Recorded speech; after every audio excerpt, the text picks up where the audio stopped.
Kuya Bok Stories. Unang pag-ibig sa San Roque, Kabanata 1 ang bagong mukha. Mainit ang sikat ng araw sa bayan ng San Roque nang dumating si Andrea kasama ang kanyang tiyahin. Mula Maynila siya, sanay sa ingay ng kalsada, sa ilaw ng mga mall at sa bilis ng lahat ng bagay. Kaya't nang mapilitang lumipat, pansamantala sa probinsya dahil sa negosyo ng kanyang ama, pakiramdam niya ay para siyang ipinatapon sa ibang mundo. Tahimik ang baryo. Ang mga tao'y magkakakilala, nagbabatian at nag-uusap kahit hindi magkakilala ng malapitan. Doon ay nakilala niya si Joseph, isang binatang tubong San Roque, matangkad, kayumanggi at laging nakangiti. Kilala ito bilang masipag na anak, ang magsasaka at mahusay na tumugtog ng gitara tuwing gabi. Hindi agad nagtagpo ang kanilang mundo. Si Andrea ay laging nasa loob ng bahay, abala sa pagbabasa at pakikipag-chat sa mga kaibigan niyang naiwan sa Maynila.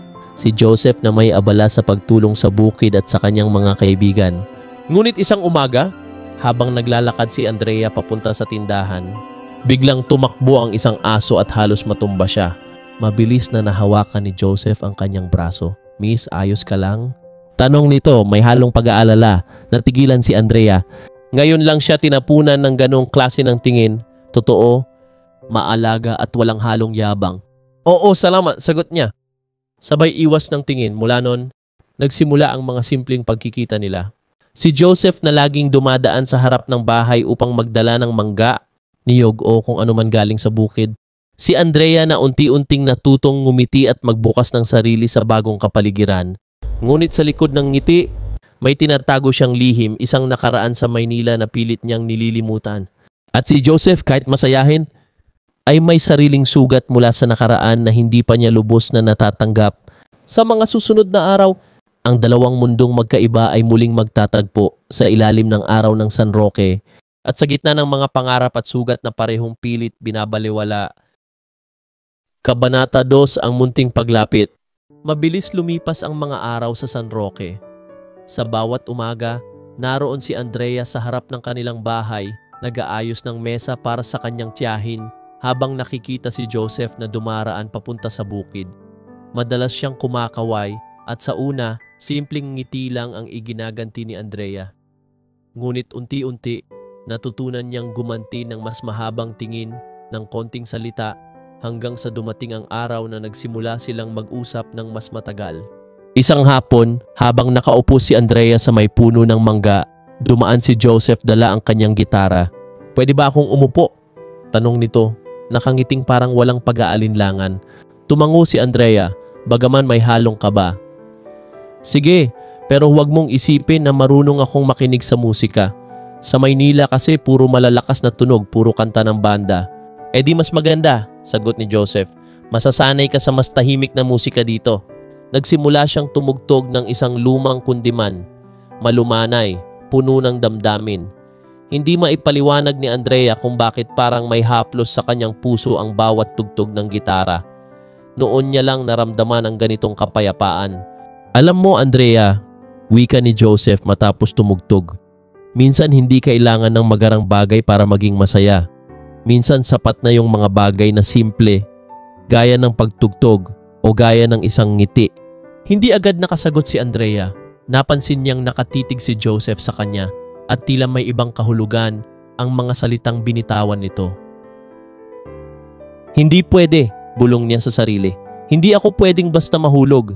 Hindi ko pa rin nakakalaya sa nakaraan ko." Samantala, si Joseph ay nakatingin sa buwan habang marahang pinipitik ang gitara. Hindi niya maikaila, sa unang pagkakataon matapos ang matagal na panahon, may naramdaman siyang kakaiba. At ang pangalang iyon ay paulit-ulit na pumapasok sa kanyang isipan, Andrea.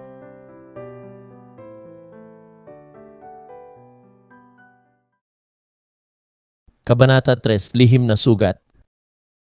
Maagang nagising si Andrea kinabukasan.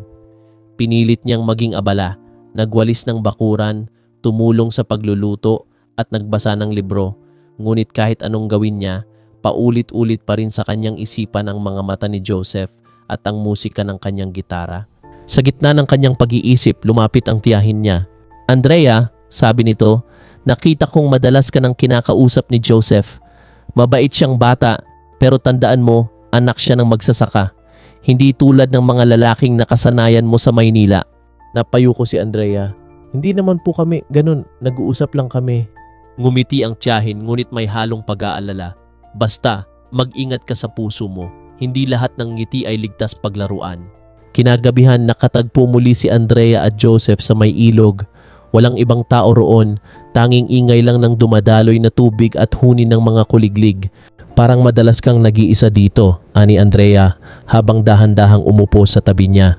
"Oh!" sagot ni Joseph nakatingin sa malayo. "Dito kasi ako nakakahanap ng katahimikan, lalo na kapag naiisip ko ang nakaraan." Natahimik si Andrea, para bang may bigat sa tinig ni Joseph. "Anong ibig mong sabihin?" mahina niyang tanong. Huminga ng malalim si Joseph bago sumagot. "Mahal ko dati ang isang babae. Dito rin kami madalas magtagpo sa mismong ilog na ito. Akala ko siya na, pero iniwan niya ako nang pumunta siya sa syudad. Simula noon, parang nawala ang tiwala ko sa pag-ibig."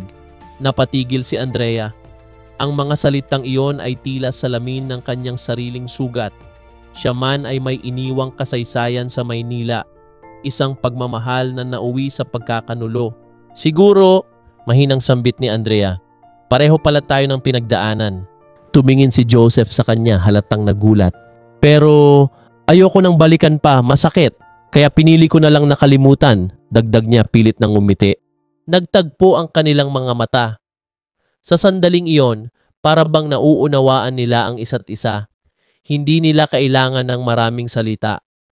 Ang katahimikan ng gabi ang nagsilbing saksi sa dalawang pusong parehong sugatan, ngunit unti-unti natututo muling magtiwala.